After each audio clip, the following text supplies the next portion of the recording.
hermano José, que es la segunda generación de sobrevivientes del Holocausto. Sus padres sufrieron el Holocausto, y vamos a hablar del antes, durante, después del Holocausto y el día de hoy. Con ustedes, señor director.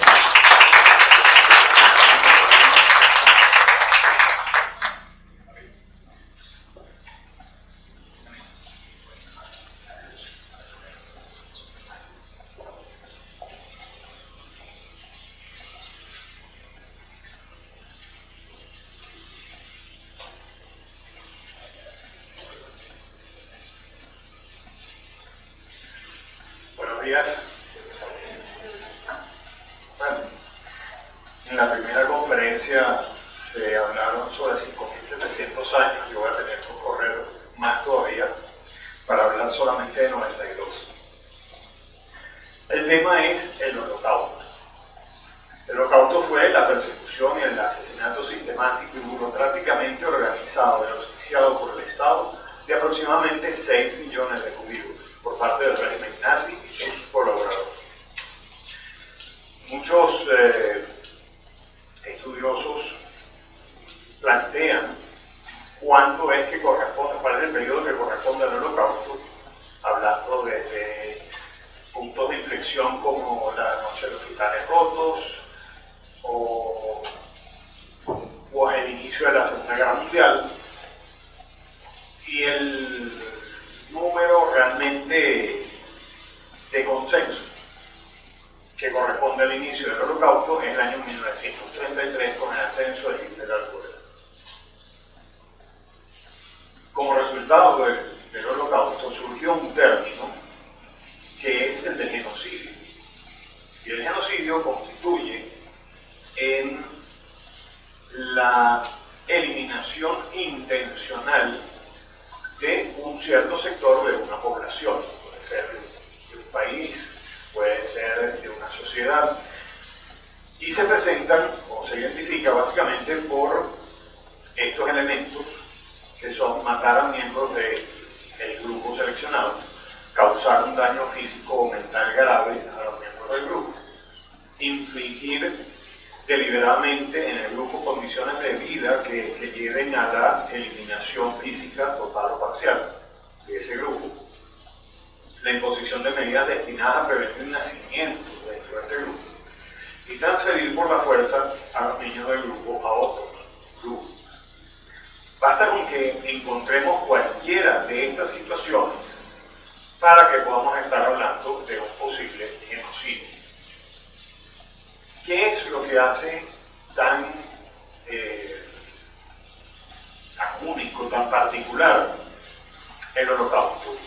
Es que se dieron las 5 condiciones. Todas esas condiciones podemos encontrarlas dentro de lo que fue el Holocausto. Y por ello el Holocausto se ha convertido en un paradigma del genocidio.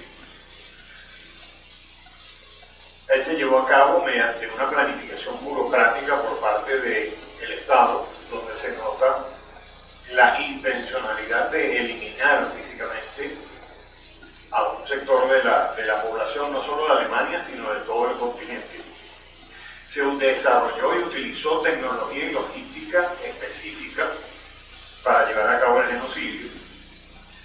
Se empleó una ideología racial extrema, se internacionalizó el crimen por toda Europa y sirve como ejemplo para cómo ayudar a los sobrevivientes de otros genocidios a recuperar su vida normal. Vimos ya que creó la definición legal de lo que es el genocidio y que debe existir la intención expresa de la eliminación.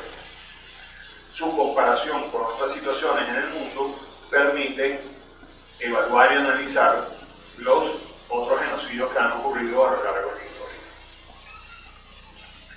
Se han definido, pero voy a pasar más o menos rápido, 10 etapas de lo que es el genocidio. Cuando vemos una situación podemos utilizarlas para el análisis, que pueden venir no cronológicamente, sino en diferentes orden y que pueden ocurrir en forma simultánea, que es la clasificación, dividir las personas entre nosotros y ellos, símbolos, simbolización, asignarles nombres o símbolos a las clasificaciones, la discriminación, negarles los derechos civiles, deshumanización, organización, precisamente crear grupos que desarrollen estas persecuciones, polarización de la sociedad, la preparación para eliminar a la plaga, su persecución, su exterminio y una vez finalizado el genocidio,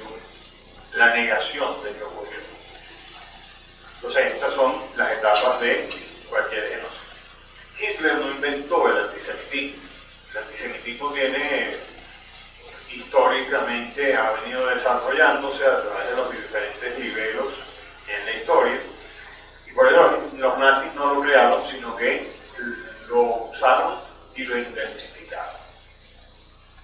En Grecia y Roma el judío era sospechoso por no querer adorar a los dioses de los imperios ni querer comer la misma comida que comían los pueblos invasores. Durante la Inquisición española había una persecución justificada en nombre de la salvación espiritual de la persona. En el nazismo y en la Inquisición española, entre comillas, había la posibilidad de salvarse al convertirse. Durante el nazismo, el judío era considerado una raza inferior, se volvió biológico, total y mortal, y no había la posibilidad de redimirse a través de una conversión. Posteriormente, el antisemitismo actual se centra más que en la religión en la identidad judía como un supuesto peligro social, racial, la intención de colonizar, conquistar el mundo, etc. Y el antisionismo, que es en la actualidad, ya que se dieron cuenta que es mal visto por la sociedad, eso es decir que uno es antisemita, entonces atacan al judío como protesta contra acciones del Estado de Israel. Hemos visto últimamente cada una de esas fases, cómo se han replicado. ¿Y cuál es el problema que tenía Hitler en ese momento cuando llega al poder? Es que estaba pasando por una situación económica muy dura y necesitaba controlar a la población, para lo cual utilizó la figura de un enemigo externo y un responsable interno. El enemigo externo eran las preparaciones de guerra y las deudas que tenía para poder surgir, y el responsable interno fueron los judíos, un sector de la población que sin mucha necesidad de convencimiento era fácil que una cultura tan culta, valga la redundancia, pudiera llegar a pensar que los responsables serían los judíos. Para ello fue necesario utilizar varias herramientas, fundamentalmente el nacionalismo, ya que finalizada la Primera Guerra Mundial, los límites de todos los países en Europa se redibujaron, Alemania se redujo y los judíos no tenían nación. Por lo tanto, eran considerados que no podían tener un amor por Alemania y por lo tanto eran nocivos para la seguridad del país. Para poder justificar adicionalmente estas medidas, se utilizó el pseudociencias que permitían establecer patrones y estereotipos de lo que serían los arios, la raza superior, los no arios, el resto de Europa, y la subraza, los Untermensch, los judíos y los gitanos. Y el tercer aspecto, el darwinismo social, que representaba la supervivencia del más fuerte o el más puro. Por ello era necesario eliminar a los judíos para que no contaminaran a la raza aria. Comenzó con un boicot a los negocios judíos. El 10 de mayo de 1933 se queman libros de autores judíos que tuvieron una mentalidad, una escritura que va en contra de la prédica del régimen.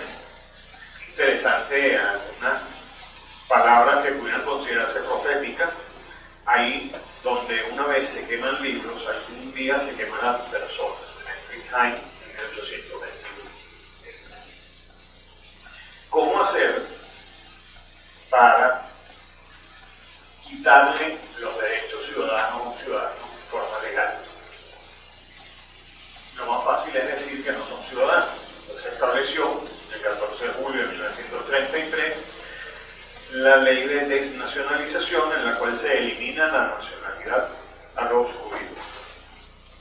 Luego se hicieron restricciones a las profesiones, no podían ejercer ciertas profesiones, y era necesario entonces ya definir de alguna manera: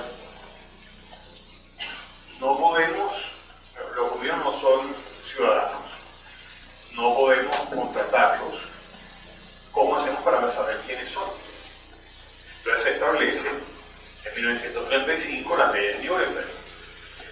Estas leyes establecen las diferentes mezclas de los ascendentes para saber si una persona era judía o no, cuántas generaciones atrás eran considerados una persona judía para que el descendiente sea considerado judío y por lo tanto perder la ciudadanía y no contratarle para trabajar. Luego se estableció en 1938 la ley sobre la alteración de nombres y apellidos. Prohíbe que los judíos se cambien el nombre.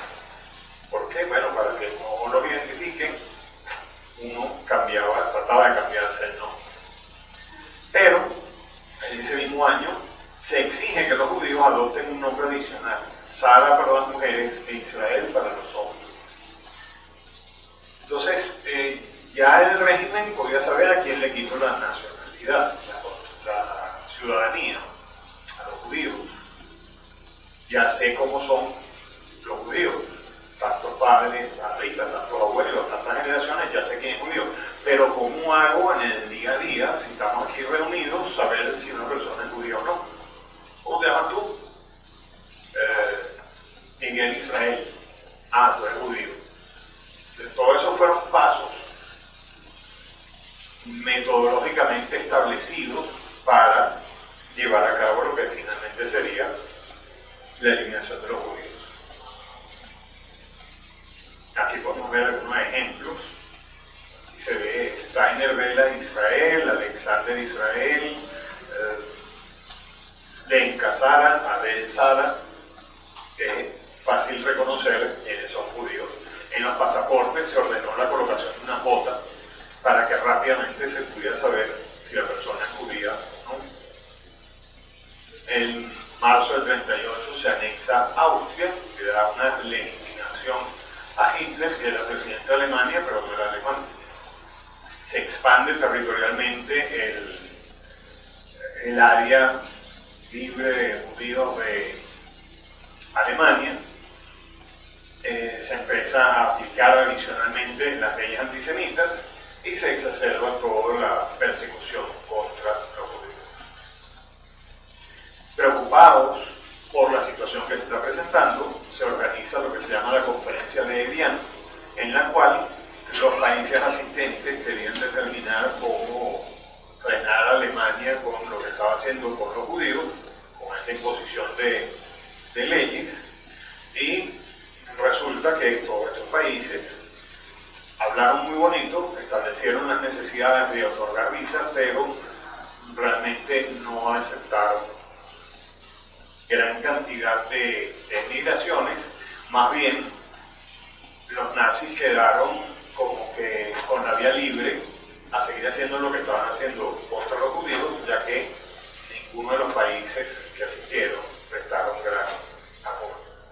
Uno de los comentarios que a mí más me llama la atención fue realizado por el doctor Jesús María Yepes, de Colombia, que dijo: los problemas se resuelven cuando se acaban o se anulan sus causas, no sus consecuencias. Hoy son los judíos o los republicanos españoles, pero mañana serán los católicos o los comunistas o quien sea. Mientras el mundo permita que haya regímenes brutales que despojan a la gente de sus derechos, jamás habrá refugio cercano.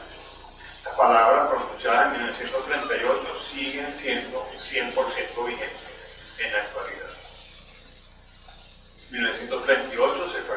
acuerdo de Múnich, en el cual Francia e Inglaterra se ponen de acuerdo con Alemania, que si se le otorgan los Sudetes, la región al norte de Checoslovaquia, entonces Alemania no tendría mayores ambiciones sobre Europa, solamente quería ese pedazo.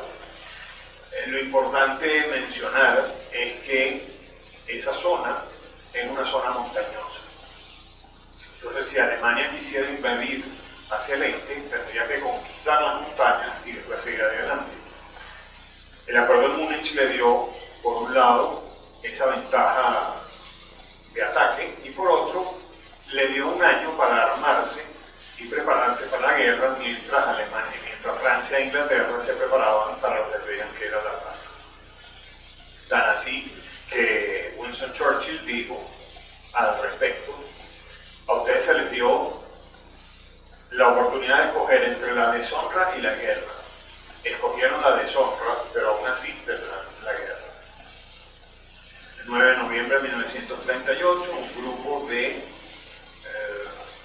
personas incentivadas por el gobierno alemán, amparada en lo que la excusa de que asesinaron a un embajador alemán en París para establecer lo que se llama pogrom, la destrucción de los negocios, las vitrinas, la quema de sinagogas en Alemania y Austria, que es lo que se conoce como un punto de inflexión en las leyes antijudías. Ya sabemos que no podemos contratar a judíos, ya sabemos cómo saber si una persona es judía o no, ya sabemos cómo saber si una persona es judía o no. ¿Cómo vamos a saber si aquí en este salón quiénes son judíos? Les digo a cada uno cómo se llama, paso una lista. O sencillamente les digo, tienen que ponerse una estrella amarilla. Con lo cual, ahí se nota ese proceso organizado de la implementación de ese genocidio. En Praga, al colegio iban los niños, tanto colegios judíos como católicos. El que está en el círculo es mi papá. Está en la escuela en 1942, cuando ya se nota, se puede apreciar, tienen la estrella. Eso fue comenzando lo que sería ya el holocausto propiamente y la solución final. De ese grupo de alumnos, solamente regresaron aquellos que están en la foto. En 1940 se crea el crematorio de Auschwitz y posteriormente tras el funcionamiento del de Birkenau, donde se pueden apreciar las cámaras de gas y los crematorios, como lo que se mencionaba también, parte de los indicadores del genocidio es la metodología y la planificación con la cual fue realizado, y se crearon estructuras diseñadas específicamente para resolver el problema de eliminar la mayor cantidad de judíos en la forma más eficiente. En 1941 comienzan las deportaciones a Theresienstadt, es un gueto. En realidad era una zona amurallada que estaba desarrollada para evitar que las personas pudieran entrar en una fortaleza militar, y los alemanes la usaron para que no puedan salir. En el 42, mi mamá, Doris Weiss de Ossel y Harry Ossel, mi papá, fueron llevados a Theresienstadt, y mi papá en 1943 a Auschwitz. Gueto, campo de concentración, campo de exterminio. ¿Qué quiere decir eso? Bueno, dependiendo de cómo era la configuración, sectores de la ciudad eran asignados a grandes números de personas, en las cuales había una especie de autoridad interna, el Judenrat, Consejo Judío, en el cual todavía podían desarrollarse y moverse como si fueran comunidades. Posteriormente están los campos de concentración y exterminio. En este caso, aquí vemos que de Theresienstadt salieron a los guetos de Lodz, Auschwitz, Majdanek, Sobibor. Entonces, fue tanto como gueto como campo de concentración. Este mapa representa básicamente los guetos en Europa. Y llega un momento en el cual Alemania quería, o Hitler quería una Alemania libre de judíos. Tenía unos cuantos judíos en Alemania, tenía unos cuantos judíos en Austria, empieza a expandirse por Europa, llega a Polonia, se da cuenta que de la noche a la mañana tiene 3 millones de judíos más. ¿Cómo hago para eliminarlos? Ya no me basta meterlos en el campo de concentración y que mueran de hambre o malas condiciones. Ya no puedo pegarles un tiro porque es muy costoso. Me crea problemas en las mismas tropas que tienen que ejecutar estas acciones, que llega un momento que dicen, no puede ser que yo me paro en la mañana y lo que hago es ir a matar civiles. Tengo que buscar algo más eficiente. Y se desarrolla la conferencia de Wannsee. La conferencia de Wannsee, 20 de enero de 1942, 15 participantes en las áreas desde el Ministerio de Finanzas, de Comercio, militares, abogados, médicos, y los asistentes, contrario a lo que uno pudiera pensar, de que se trataba de psicópatas o asesinos, o el tipo de persona que uno esperaría que diseña un mecanismo para asesinar a 11 millones de personas. La mayoría de ellos eran doctores. Doctores en leyes, doctores en medicina, comercio, finanzas, que buscaron no solo que fuera eficiente, económico, rápido y legal. Los principales campos de exterminio que se desarrollaron en esa solución final en Wannsee son Auschwitz, Birkenau, Belzec, Chelmno, Majdanek, Sobibor, Treblinka. Ya vimos en el mapa donde se encuentra. Contrario a lo que se piensa y se comenta, que los judíos fueron como ovejas al matadero, sí hubo resistencia en los campos, hubo resistencia en los guetos, hubo resistencia en los bosques para luchar contra estas acciones de eliminación por parte del régimen nazi. Pero la resistencia armada, la resistencia espiritual y cultural. En los guetos, como Theresienstadt, se le educaba a los niños en educación judía. Se hacía bar mitzvah, se pintaba, habían obras de teatro, una de ellas participó mi mamá. La resistencia pasiva y el sabotaje. Hubo intentos de sabotaje, se trató de destruir el crematorio número 4 de Auschwitz. Y el solo hecho de sobrevivir era un acto de resistencia. Intentos de rescate y ayuda, a parte de los grupos de las naciones, y rescate por parte de los mismos judíos. Hay varios actos de sabotaje. Venimos con la identificación. No podemos hacer negocio con los judíos, sabemos quiénes son judíos, sabemos que a través del nombre lo identificamos, tiene una estrella, pero y cuando le quitan el uniforme, cuando ya no lleva la estrella. Entonces inventaron una serie de mecanismos para asignarles números en los acontecimientos históricos mejor documentados, ya que fue documentado por los propios perpetradores. Mi papá decía que si los alemanes querían destruir un archivo, primero lo ordenaban alfabéticamente y después lo destruían.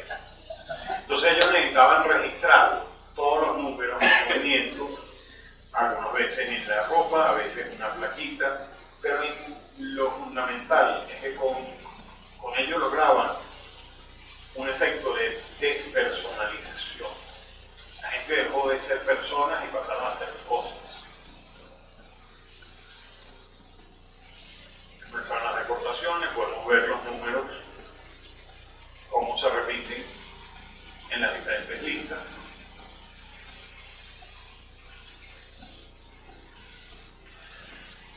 Ya finalizando la guerra, se acercan las tropas soviéticas por un lado, los americanos por otro lado, y empiezan las evacuaciones y las destrucciones de algunos campos para evitar que se supiera lo que se estaba haciendo. Entonces ocurrieron marchas de la muerte del 17 al 23 de enero del 45, más de 15.000 personas murieron en ellas, y lo que buscaban era llevar a los judíos de regreso de Polonia hacia Austria y Alemania. En esa ruta roja participó mi papá. Fue la marcha de la muerte en la cual él salió de Auschwitz el 21 de enero y llegó a Gunskirchen, donde fue liberado, o donde se liberó el 5 de mayo. El campo de Auschwitz fue liberado por las tropas soviéticas por el Ejército Rojo en 27 de enero de 1945. Pero todavía en esos meses él estuvo prisionero. En esta otra ruta iba su papá, mi abuelo, que murió en algún sitio entre Gross-Rosen. Esta es la partida de función que logramos conseguir, donde dice básicamente murió durante la evacuación forzada entre tal fecha y tal fecha. Nosotros no sabemos exactamente dónde murió y en qué fecha. Se liberaron los diferentes campos.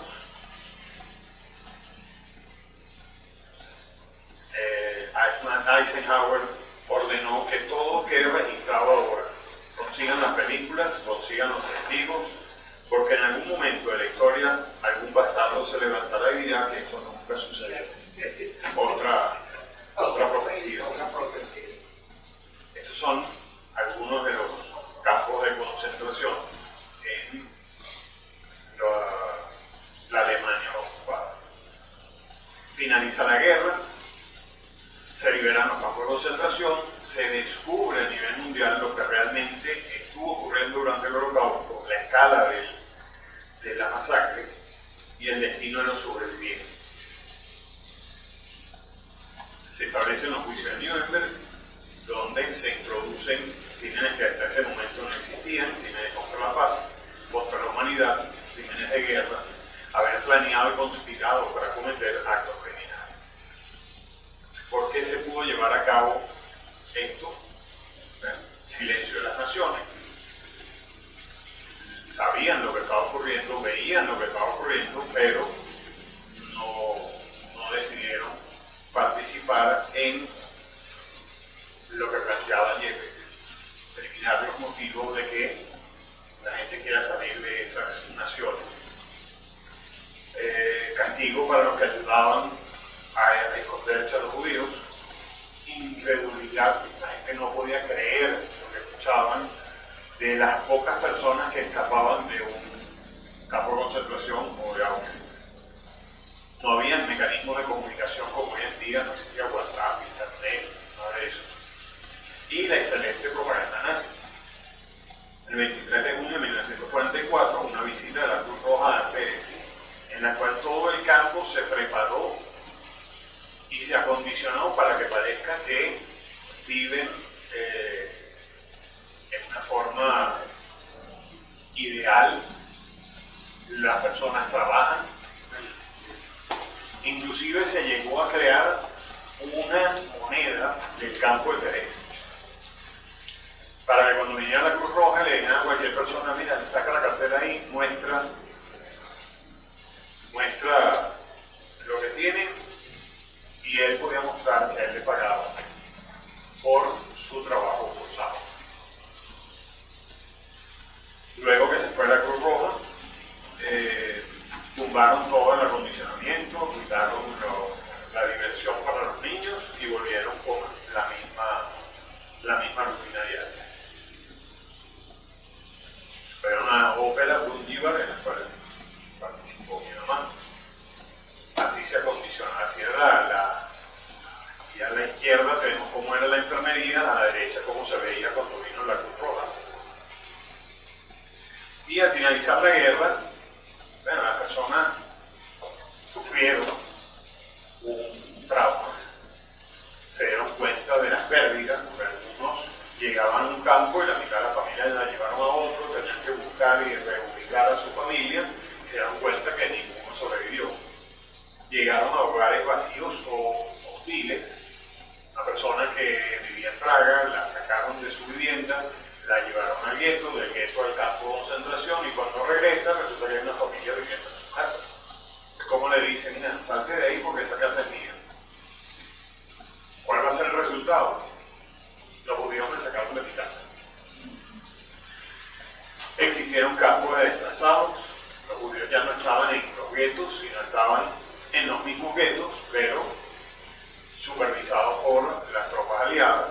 Recibían mejor comida, mejor condiciones, pero seguían estando en campo, buscando el reencuentro familiar y dando en su mayoría los testimonios.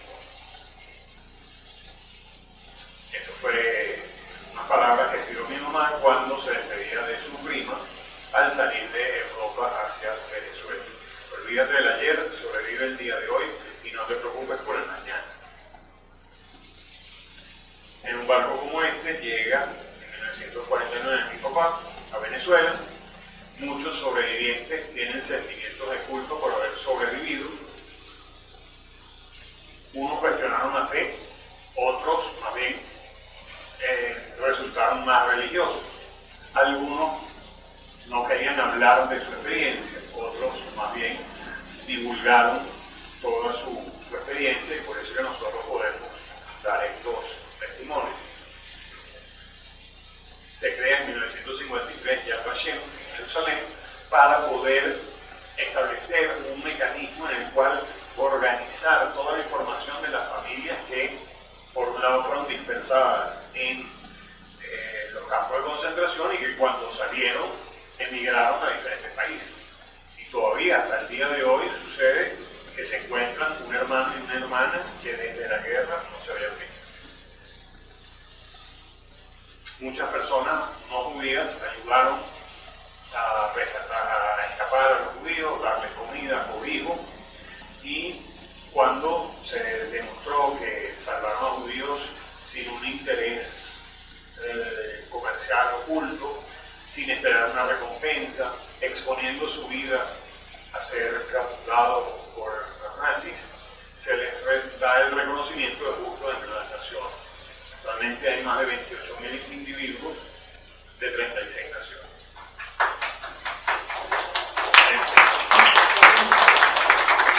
En 1983 se establece el Comité Venezolano de Yad Vashem, dado por sobrevivientes que llegaron a Venezuela.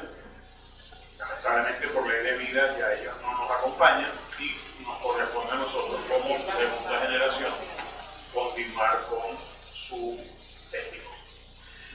Al principio comenzamos con 10 etapas de genocidio: clasificación, arios y judíos; simbolización, alteración del nombre, otra en el pasaporte, uso de la estrella de David de María; discriminación, la ley de violencia; deshumanización, se compara con ratas, se le quita el nombre, se identifica con nombre; organización, fuerzas de choque, la Gestapo y la organización; polarización, el judío errante, protocolo de la salvación, propaganda nazi y Goebbels; preparación, conferencia de Viana y conferencia de Wannsee; persecución, Kristallnacht, campo de concentración; exterminio, fusilamientos, eutanasia, campo de exterminio, cámaras de gas; y finalizamos con la negación. Hoy en día existen grandes corrientes negacionistas de revisionismo histórico y demonización contra el Estado de Israel, planteando que el Estado de Israel es el resultado del Holocausto, que es un regalo que se les dio a los judíos por lo que sufrieron en el Holocausto, cuando en realidad el Estado de Israel surge a pesar del Holocausto, porque ya desde 1870 se contaba con la estructura política y estructura de gobierno como para establecer un estado en Israel. Y no solo eso, hubiera tenido posiblemente 6 millones más de habitantes.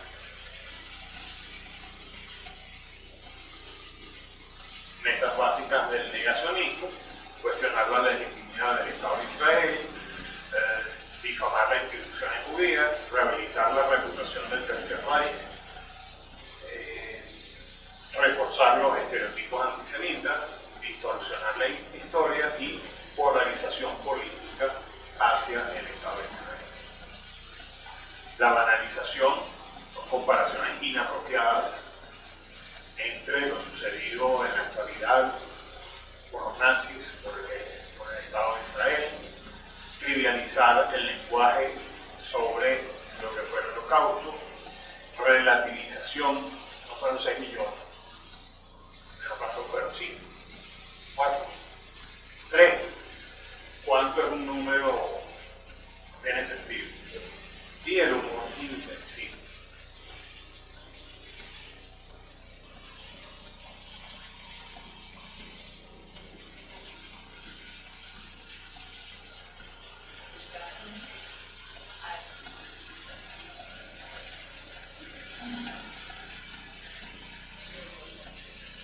Un sobreviviente del Holocausto daba clases en un pequeño colegio, y al comenzar el año escolar le daba esta carta a todos los profesores: querido maestro, soy un sobreviviente de un campo de concentración.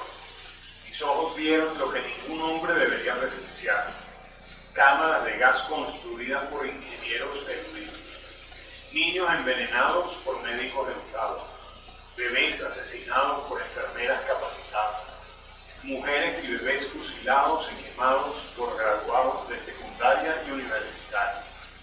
Así que desconfío de la educación.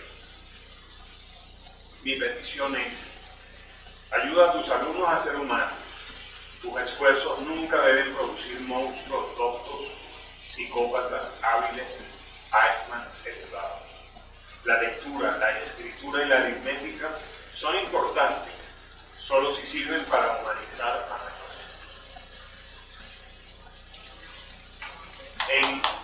En Tennessee, mi papá le asignaron el número 68122. No le gustó. Era una placa que le cortaba en el brazo. En Mauthausen recibió el 117137. También era una placa metálica que un compañero prisionero le fabricó una tira de cuero para poder colocar. En Auschwitz le tatuaron el número 169086. Dejó de ser una persona y se convirtió en un animal. Pero finalmente le dieron un número del cual sí le gustó y se sentía muy orgulloso: su ser de identidad venezolana.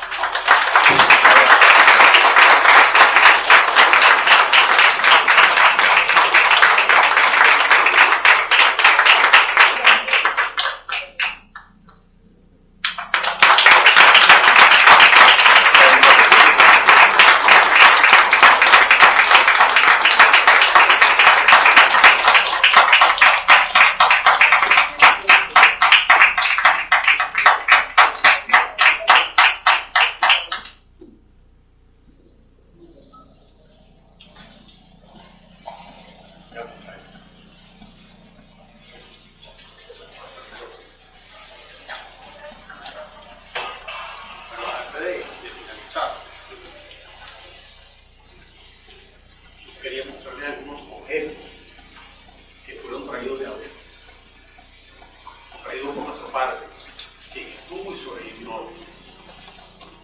Y quería comentar, como miembro de Yad Vashem, cuando nosotros estudiamos Holocausto en Israel, Jerusalén, en Yad Vashem,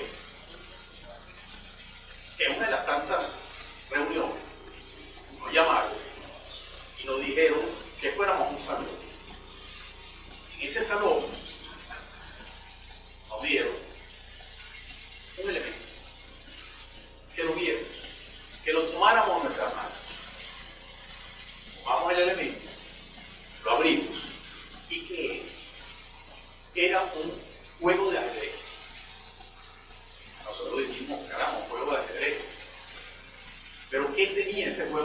es el particular, que era de Adolf Eichmann. Hay que ver lo que es tener en las manos el juego de ajedrez de un criminal como Adolf Eichmann, el que lo usó mientras estaba prisionero en el Estado de Israel cuando estaba siendo juzgado. Luego nos dieron otro documento, un libro con muchos documentos. Empezamos a pasar las páginas y nos paramos en uno de ellos. Leímos lo que decía el documento, pero no fue eso lo que nos impresionó. Lo que nos impresionó fue quién lo firmaba: Albert Einstein. Era el segundo documento que nos impactaba de una realidad que nosotros de repente la vemos en películas, pero nosotros la tuvimos en la mano. Y después tuvimos otro documento, nos dieron otro documento, y leemos lo que dice el documento. ¿Qué era el documento? La lista original de Schindler, en donde además había un nombre muy importante para nosotros los venezolanos. ¿Por qué? Porque uno que estuvo en la lista de Schindler hizo vida en Venezuela. Y no solamente hizo vida en Venezuela, sino hay una cátedra de judaísmo en la Universidad Católica de Marbella. Si no lo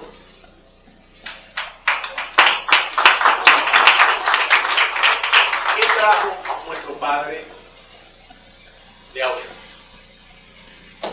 Un elemento que lo he mostrado en varias oportunidades. Tuve el honor o de haberme sacado la lotería, no sé, estando en los Estados Unidos, me llamaron para decirme que me saqué una lotería. Me dijeron: fuiste seleccionado para ser orador de orden en la conmemoración del 27 de enero en la Asamblea Nacional aquí en Venezuela. ¿Lo aceptas? Y dije: bueno, sí, lo acepto. Fui allá y mostramos este elemento. Esto es una taza original de Auschwitz, de nuestro padre, que representa, que era la comida de un día de él en Auschwitz. Esto es lo que le alimentaba a él en Auschwitz durante un día. Y entonces él le preguntaba: ¿y qué le daban ahí?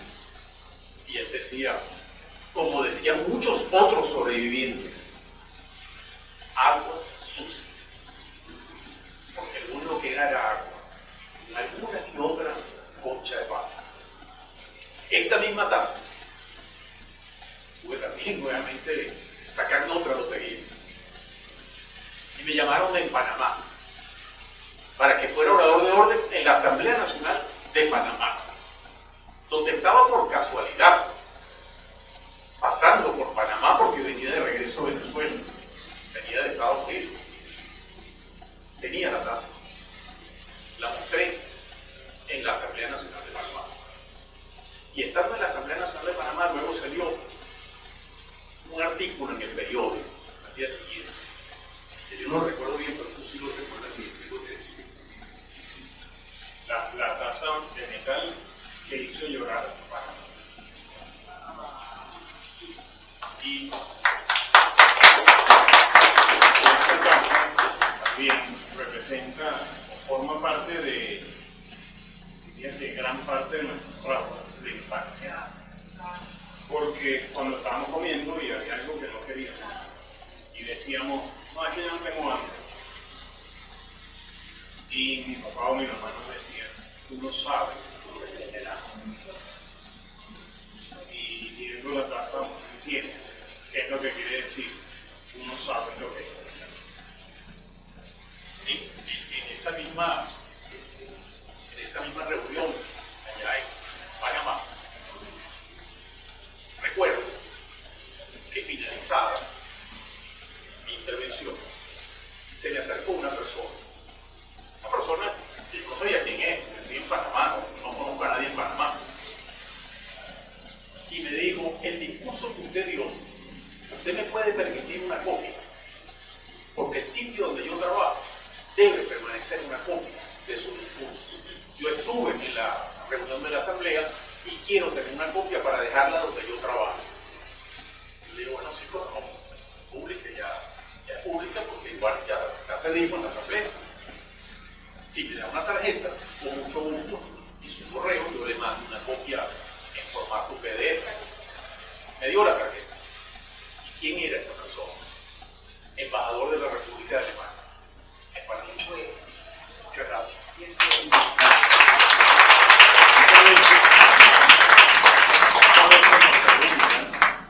¿Cómo es que logró llegar esta taza a Yacará? En realidad, esta es una réplica de la original, en nuestra casa. Y ya no la sacamos a las presentaciones. Y es el motivo por el cual él tenía una cuando estaba viajando para Estados Unidos, ¿no? Que viajamos con la taza original para otra parte. Pero han pedido una réplica en Panamá, el Museo de la Libertad y la Democracia. En Panamá hay una réplica en España, en Estados Unidos hay dos. ¿Y cómo llegó? Te pregunto, de todo lo que sacaron, lo que llevaron fue una taza. Podrán imaginarse lo importante que era la taza para la vida de un prisionero en la fuerte.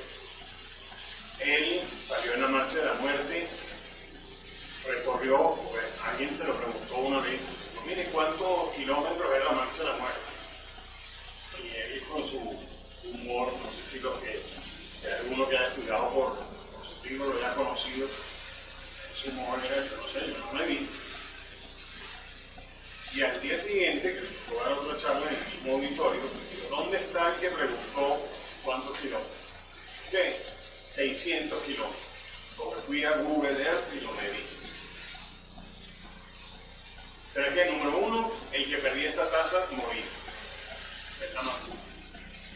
Y él hizo su marcha de la muerte, llegó a Mainz, llegó a Mauthausen, de Mauthausen lo mandaron a Gunskirchen, donde decía que era tan mala la vida que si él hubiera estado una semana más no sobreviviría. Y de repente, una mañana se paró y vio que no había guardia. El guardia fue de una caseta para la tercera y los tres se fueron desaparecidos. Ellos se quedaron en la barraca porque no sabían qué estaba pasando. Y a los 2 días, él dijo, yo voy a salir. Si yo no regreso en 24 horas, pueden disponer de mí. No, de la taza no, del agua sucia. Y él salió y no lo regresó. Salieron todos, caminaron por el bosque, recordaban por donde llegaron, y se abrió de repente un claro en el bosque donde había una carretera y estaban unos militares americanos. Él decía, como un cowboy, estaba parado en la mitad de la calle dirigiendo el tráfico. Los alemanes habían escapado, nazis habían escapado, y ellos le dicen, bien, ese señor que está corriendo ahí por el bosque, ese es un nazi. Y el tipo agarró la pistola y se la dio. Yo estoy pidiendo el tránsito. Ustedes quieren hacer algo, hagan ustedes. La pistola y vamos así con la pistola. No lo queremos matar. Y así es como decidieron después de ir a Praga, conseguirse con el resto de la familia y eventualmente llegar a Venezuela. Hubo desde el año 45 al 49, terminó su bachillerato en Praga y se vinieron a Venezuela. ¿Por qué Venezuela? Para mostrar una foto de Cuba, vio la playa y dijo, Checoslovaquia no tiene más, eso a mí no me gusta. Le mostraron un Ecuador que tampoco también tenía mar, y una Venezuela que tenía el tipo vuelta. Oye, eso es lo que más se parece a Checoslovaquia. Hay nieve por aquí, ya, pues voy para Venezuela. Cuando llegó a Venezuela, ¿y dónde está la nieve?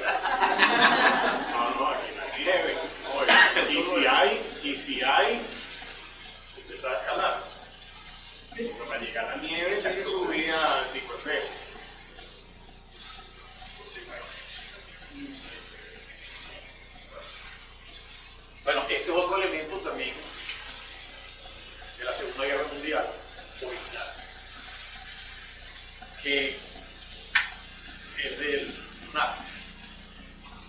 Y que la pregunta es cómo llegó a nuestra mano. Bueno, esto llega a nuestra mano de la siguiente forma. En una de estas conferencias que nosotros dimos, había un señor que es dueño de esto. Y luego de terminar nuestra conferencia nos dijo, yo creo que esto está mejor en sus manos que en las mías. Así que no lo miren, tienen aquí la prueba de y las dos corresponden a una demostración, evidencia. Cualquiera puede hacer una prueba de carbono 14, lo que sea, determinar que estos elementos efectivamente forman parte de la historia del holocausto. Y el holocausto sí es. No sé si hay una pregunta.